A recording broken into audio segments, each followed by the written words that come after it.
My name is Barnard Lafayette Jr., and I'm the chairman of the Southern Christian Leadership Conference. I was co-chair of the Week of Nonviolence in 2017 and the Poor People's Campaign, 1968, and I've also served as a co-founder of the Student Nonviolent Coordinating Committee, and I worked as the program administrator for Martin Luther King's organization, SCLC, back in the 60s. One of the things that is important for people to realize is the destructive nature of violence, and to accept it as normal behavior is a mistake, because the harm that it does reduces the quality of life, not only for the people who are considered the victims of violence. One of the misconceptions is that the people who perpetrate the violence, it must be known that they are also victims. In fact, when people do violence to others, it's because they also feel that they've been violated, and their interpretation of the experiences in life have been negative. And so they don't feel that life itself, many times, are worthwhile. In fact, in too many cases, you see, this rings true, because when people kill others, very often they also commit suicide. And my theory is they must actually die first before they can kill someone else. And death means that life is no longer worthwhile.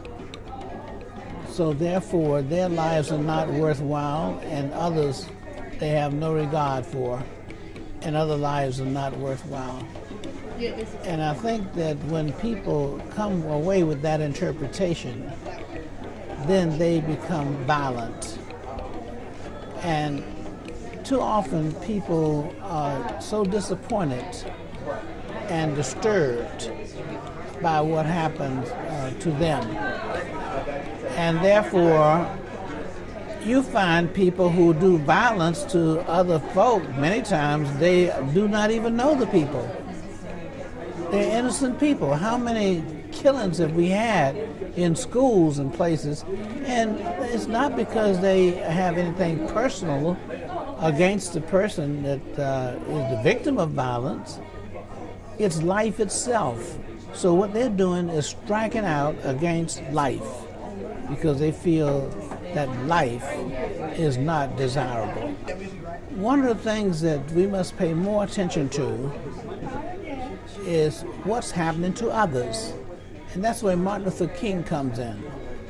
He wanted us to be aware that when people act negatively towards others, that we must take time and we must take responsibility of finding out what is the cause